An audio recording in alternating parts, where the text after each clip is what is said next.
अस्सलाम वालेकुम सर।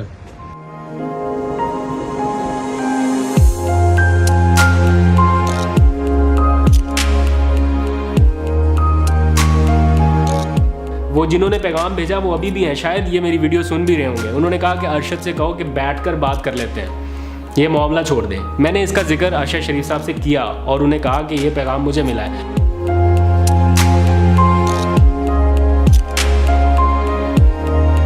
जिस नंबर के ऊपर उनकी ऑथेंटिकेशन सारी हुई भी थी वो पाकिस्तान में वो फेंक गए थे और अब वो नंबर यहाँ से उनके आए बगैर कोई नहीं निकलवा सकता था।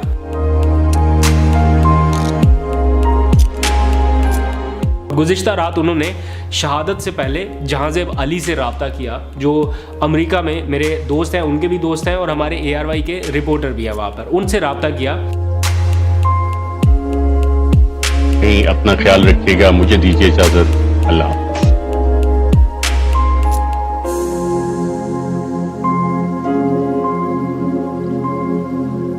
बिस्मिल्लाहिर्रहमानिर्रहीम, अस्सलाम वालेकुम। पाकिस्तान और दुनिया भर में देखने वालों को अब्दुल कादिर का सलाम। ये लफ्ज़ शायद आपको सुने सुने से लगते होंगे, जिन्हें पहले लाखों करोड़ों पाकिस्तानी TV चैनल्स के ज़रिए और फिर इन दिनों YouTube के ज़रिए सुन रहे थे, लेकिन अब नहीं सुन सकेंगे क्योंकि उन्हें सुनाने वाला खामोश कर दिया गया है। अरशद शरीफ को देखने और सुनने वाले न जाने कितने लोग आज कितना रोए हैं। मैं ख़ुद रिकॉर्डिंग के दौरान कई मरतबा मुझे रिकॉर्डिंग रोकनी पड़ी। जैसे ही बात शुरू करता आंखों में आंसू आ जाते, फिर आवाज़ दब जाती और बात आगे नहीं बढ़ पाती। उनकी इस दर्दनाक रुखसती के बारे में ना कभी सोचा था, ना वहमो गुमान में था। वर्स्ट से वर्स्ट क्या हो जाता वो सोचते थे तो बस ये होता था कि यार इनको भी पकड़ के जेल में डाल देंगे, तशद्दुद करेंगे, कुछ इस किस्म का आता था। लेकिन ये जो कुछ आज देखने सुनने को मिला ये बहुत ही खौफनाक और भयानक था। मैं कह रहा हूँ कि वहमो गुमान में भी नहीं था कि ये खूबसूरत इंसान यूँ इस तरह चला जाएगा इस दुनिया से। रात थोड़ा जल्दी सो गया तो किसी ने सुबह जब ये वाक़या हुआ तो मैसेज करके बताया कि जब सुबह उठोगे तो शायद अपनी ज़िंदगी की सबसे अज़ियतनाक खबर सुनने को मिलेगी। और फिर ऐसा ही हुआ। अभी तक सोच रहा हूँ कि काश ये एक डरावना ख्वाब ही होता, और सच में अभी तक यकीन नहीं आ रहा। सिर्फ मुझे ही नहीं और ना जाने कितने लोगों को यकीन नहीं आ रहा होगा, और सब के सब कहीं ना कहीं यही सोच रहे होंगे कि शायद ये खबर झूठी हो। उनके इस कत्ल की तहकीकात होंगी नहीं होंगी, इससे ज़्यादा ये ज़रूरी है कि आखिर उन्हें क्यों खुद साख्ता जिलावतनी इख्तियार करना पड़ी, क्यों रातों रात उस शख्स को मुल्क छोड़कर भागना पड़ा, न जाने कहाँ कहाँ तक भागता रहा और फिर कीनिया जैसे मुल्क में जाकर उन्हें पनाह लेनी पड़ी। ऐसी कौन सी जगह पर वो रह रहे थे जहाँ उन्हें नए कपड़े भी दस्तयाब नहीं थे, खाने पीने का वो सामान भी नहीं था। वो आखिरी रात कीनिया से निकलने के लिए प्लान भी बना रहे थे, और इसके लिए उन्होंने जो अमेरिका में उनके दोस्त हैं, मेरे भी वो दोस्त हैं, उनके साथ रब्ता किया। मेरी थोड़ी देर पहले उनसे बात हुई और वो इस बारे में प्लान बना रहे थे कि अब वो कीनिया से अमेरिका शिफ्ट हो जाएंगे। आपको बताऊंगा उसकी डिटेल्स, और आप ये भी जान पाएंगे कि उनकी जिला वतनी से लेकर शहादत से जुड़े अहम तरीन और नाकाबिले तरदीद, मैं रिपीट कर रहा हूँ लफ्ज़, नाकाबिले तरदीद शवाहिद किसके पास मौजूद है। कुछ ही देर में मैं तमाम तफसीलात आपके सामने रखूँगा, क्योंकि किताब सादा रहेगी कब तक, कभी तो आगाज़ बाब होगा। जिन्होंने बस्ती उजाड़ डाली कभी तो उनका हिसाब होगा। आम हकायक कुछ देर बाद आपसे शेयर करूँगा, लेकिन पहले थोड़ी सी दिल की बातें आपसे करनी है। इस वाक़े के फ़ौरी बाद किसी हमदर्द ने आज सुबह ही मुझे पैगाम भेजा कि मैं भी ये नौकरी छोड़ दूँ, सहाफ़त छोड़ दूँ। मैंने जवाब तो नहीं दिया, लेकिन सोच रहा था कि इस बात की क्या गारंटी है कि अगर अरशद शरीफ सहाफ़ी ना होते तो आज ज़िंदा होते। अरशद साहब जानते थे कि जो रास्ता उन्होंने चुना है उसकी कीमत उनकी ज़िंदगी ही थी। वो इस बात का इजहार कई बार कर चुके थे, निजी महफिलों में भी कर चुके थे, अपने दोस्तों से भी कर चुके थे, कैमरे पर भी कर चुके थे। जानते थे कि उनकी ज़िंदगी ख़तरे में है, लेकिन फिर भी बहादुर इंसान ये कीमत चुकाकर तारीख़ में एक तरह से अमर हो गया। ज़िंदगी मौत तो अल्लाह ताला के हाथ में है ना। मैं नहीं जानता इस स्टूडियो से निकलूँगा तो बाहर क्या हो जाएगा। ये ज़िंदगी और मौत इस सहाफ़त से तो नहीं जुड़ी, लेकिन बकौल शायर, जिस धज से कोई मकतल में गया वो शान सलामत रहती है। ये जान तो आनी जानी है, इस जान की कोई बात नहीं। अरशद शरीफ साहब मेरे कोलीग और अच्छे दोस्त ही नहीं बल्कि एक उस्ताद भी थे। गलतियों को तो ऐसे नज़रअंदाज करते थे कि जैसे कुछ हुआ ही नहीं, कोई बड़ी से बड़ी गलती भी हो जाए तो परवाह ही नहीं करते थे, और कभी अच्छा काम कर दो तो ऐसा सराहते थे जैसे हमसे अच्छा कोई कर ही नहीं सकता। तो मैं कहता हूँ एप्रिसिएशन ऑलवेज डज मैटर, तो वो बंदा हमेशा अप्रिशिएट करता था। गलतियों पर पर्दा और कामयाबियों पर हमेशा अप्रिसिएशन होती थी। सहाफ़ी तो मैं बन गया था, लेकिन उन जैसा बनना एक ख्वाब था, अभी भी ख्वाब है। उनकी तहकीकाती सहाफ़त के सामने बड़े बड़ों की बोलती मैंने बंद होती देखी, बड़े बड़े खामोश हुए। कुछ एक आध ने पैगाम भेजा, मैं इस बात का गवाह हूँ, मुझे ये पैगाम भेजा कि अरशद से कहो, वो अभी भी हैं, वो जिन्होंने पैगाम भेजा वो अभी भी हैं, शायद ये मेरी वीडियो सुन भी रहे होंगे। उन्होंने कहा कि अरशद से कहो कि बैठकर बात कर लेते हैं, ये मामला छोड़ दें। मैंने इसका जिक्र अरशद शरीफ साहब से किया और उन्हें कहा कि ये पैगाम मुझे मिला है, तो वो बोले कि अभी तो तहकीकाती सहाफ़त शुरू ही नहीं की, ये मेरी ज़ात का मामला तो है ही नहीं, उनकी 2 नंबरियाँ उनका मसला है, अगर वो बंद हो जाए तो मैं कुछ नहीं करूँगा, लेकिन अगर 2 नंबरियाँ रहेंगी तो हर हाल में एक्सपोज करूँगा। ये उनके अल्फाज थे। खैर, एक वक्त आया कि अरशद शरीफ के ख़िलाफ़ एक गलीज़ किस्म का ट्रेंड शुरू हुआ सोशल मीडिया पर, और उनको बहुत सख्त तनकीद का सामना भी करना पड़ा। मैंने उनको उन हालात में भी देखा और उनसे बहुत कुछ सीखा। बहुत घटिया ट्रेंड था और उसमें पता नहीं कितनी गालम गलोच हुई, लेकिन उनसे उस हालात में भी सीखा। मैं अरशद शरीफ तो नहीं हूँ, ना उन जैसा कभी बन सकता हूँ, लेकिन उन जैसा बनना ज़रूर चाहता हूँ, और ये कोशिश इंशाल्लाह आज से ही शुरू हो जाएगी, बल्कि हो गई है एक तरह से। आपके ये आज जब मैं अपने दफ्तर पहुँचा ARY के, तो हर तरफ खामोशी थी, कोई किसी से बात नहीं कर रहा था। बिल्कुल थे वहाँ पे सारे, लेकिन चुप थे, एक दूसरे की शक्लें देख रहे थे लेकिन बात नहीं कर रहे थे।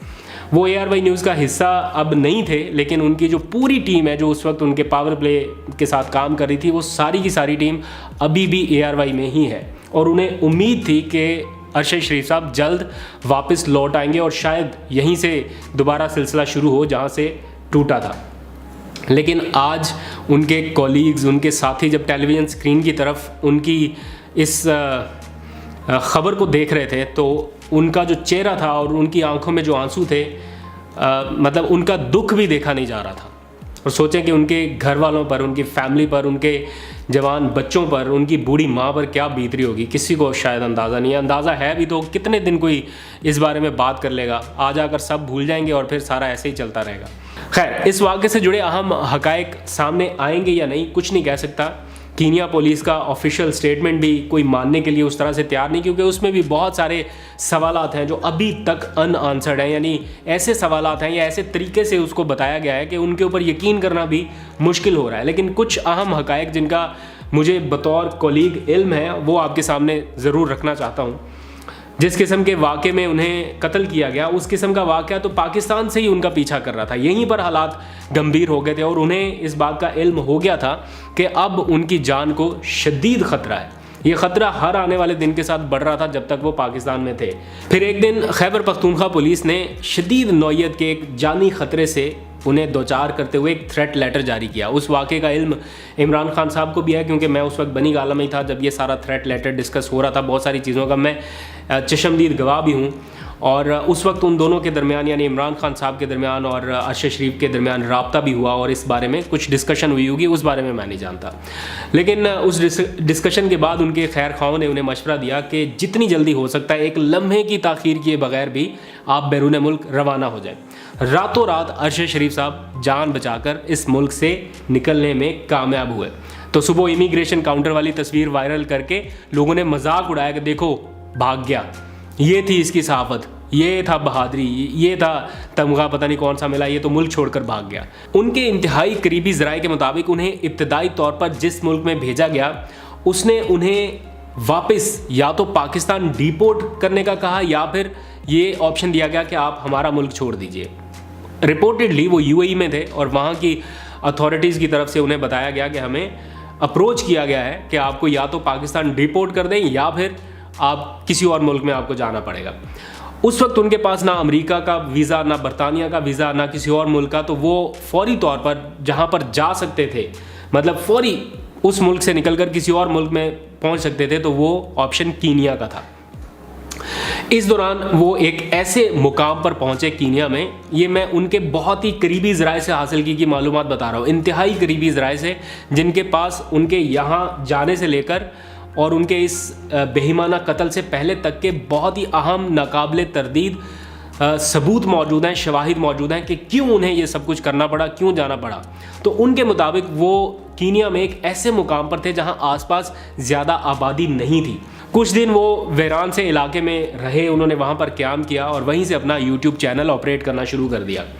जाने से पहले वो अपनी सिम चूँकि यहीं पर तोड़कर फेंक गए थे, तो इस वजह से उन्हें कुछ सोशल मीडिया अकाउंट्स को एक्सेस करने में भी मुश्किल हुई, क्योंकि वो जो 2 फैक्टर ऑथेंटिकेशन है वो चूँकि उनकी उस सिम के ऊपर एक्टिव था, तो कुछ अकाउंट्स वो चाहते थे कि पाकिस्तान से ही ऑपरेट हो या उनके कुछ लोग पाकिस्तान से उसको चला सके, लेकिन वो हो ही नहीं पा रहा था। इसलिए वो सारा यूट्यूब का व्लॉग अपलोड करना हो या जो भी, वो सारा उन्हें अपने उस मोबाइल पर ही करना पड़ रहा था जिसके ऊपर वो सारा लॉगिन था। अगर किसी और डिवाइस में लॉगिन भी करना था तो वो नहीं कर पा रहे थे, क्योंकि वो किसी और नंबर के ऊपर, जिस नंबर के ऊपर उनकी ऑथेंटिकेशन सारी हुई भी थी, वो पाकिस्तान में वो फेंक गए थे और अब वो नंबर यहाँ से उनके आए बगैर कोई नहीं निकलवा सकता था।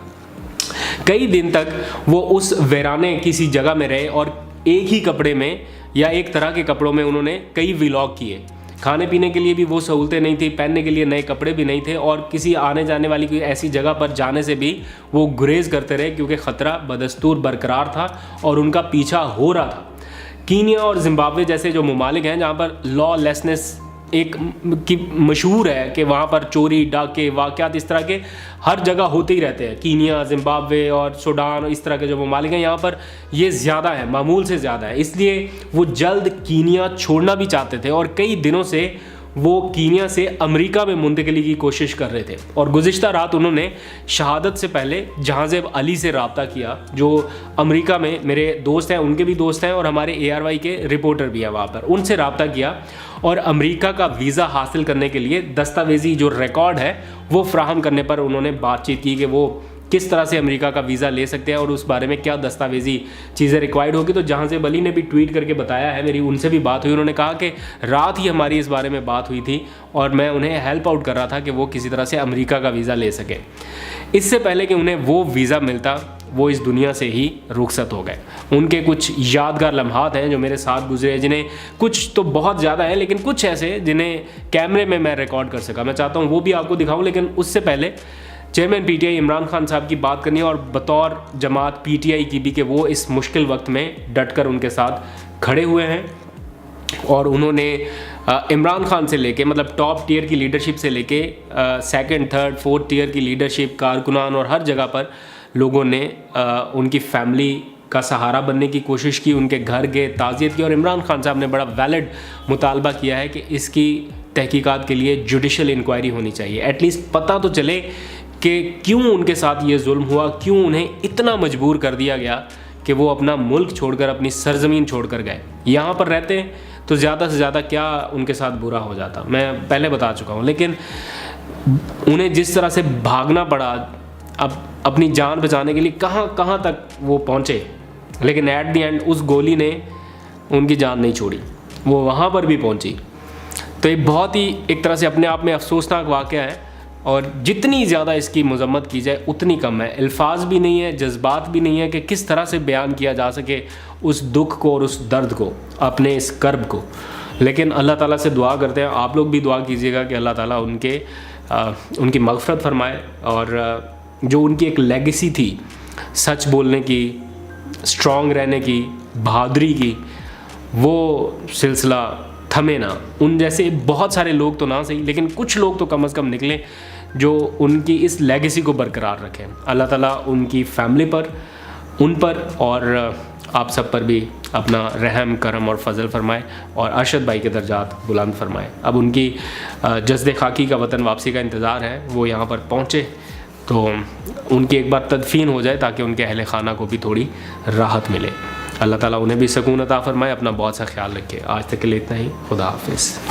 अस्सलाम वालेकुम सर, आपके एक अदद फ़ैन आए हुए हैं बहुत दूर से और बड़ी बार आ चुके हैं, वैसे ना भी ना, लेकिन आपको मिलने के लिए खड़े हुए हैं। हमारी आवाज़ वज़ीर अल्लाह को ये भी लेकर पहुँचाए। हम बहुत मुश्किल में यूनिवर्सिटी का स्टूडेंट, हमें बहुत मसाइल होते हैं। हमें लेक्चर के दरमियान रिकॉर्डिंग नहीं करने दी जाती किसी भी यूनिवर्सिटी में। पूरी पाकिस्तान का मैं स्पोर्ट पर्सन हूँ, स्पेशल पर्सन। मसाइल आपके मैं खुद बता दूंगा इनको। 1500 हमारे ना। यहाँ पे हम सब इंटरव्यू के लिए ऑलमोस्ट रेडी हो चुके हैं और एक चीज़ बड़ी आ रही है अरशद साहब आपके हवाले से। लोग बड़ा कह रहे हैं कि अरशद साहब से कहें कि हमें अनब्लॉक करवा दे ट्विटर पे। आपने कितने लोगों को, हज़ारों लोगों को अनब्लॉक कर दिया है, आप उन्हें अनब्लॉक कब कर रहे हैं? देखिए कादिर, अभी आपने कहा है तो कल मैं आपको अपना अकाउंट जो है खोल के दे दूंगा। तो कादिर ने जिस चीज़ को अनब्लॉक करना है ये आप कादिर की सवाब दे ये एक बार आप कर दें, क्यों दुरानी साहब, आप इस हक में हैं। बहुत अच्छा, थैंक यू सो मच जी, ये बहुत आपने तो बस ये जी आपकी एक रिक्वेस्ट थी सोशल मीडिया सार्फिन की कि अरशद साहब से कहे कि हमें अनब्लॉक कर दे। तो ये मैंने पर्सनल रिक्वेस्ट आप देख लें, वीडियो पे आ गई है। अब इंशाल्लाह आपको अनब्लॉक करवा के रहेंगे, लेकिन अब आपने भी ज़रा तहम्मुल का मुजाहरा करना है कि बिलो द बेल्ट कमेंट नहीं करने। क्यों अरशद साहब? सिर्फ अब्यूसिव अकाउंट्स ब्लॉक होते हैं। उसका जितना मर्जी आप क्रिटिकल हो और जितना क्रिटिसिज्म करें उतना अच्छा होता है। उससे हमें भी करेक्शन का मौका मिलता है। जहाँ गलती हो यकीनन पॉइंट आउट करें। और ये अब्यूसिव होगा तो वो SOPs हैं, कादिर खुद भी ब्लॉक करेगा, बाकी टीम भी करेगी। तो कल आप मुझे अपना ट्विटर अकाउंट ओपन करके दे रहे हैं? बिल्कुल, कल मैं आपको पासवर्ड समेत दे दूंगा। तो जिसको आपने अनब्लॉक करना है आप कर दीजिएगा। Right, thank you. दुरानी साहब आपका भी शुक्रिया।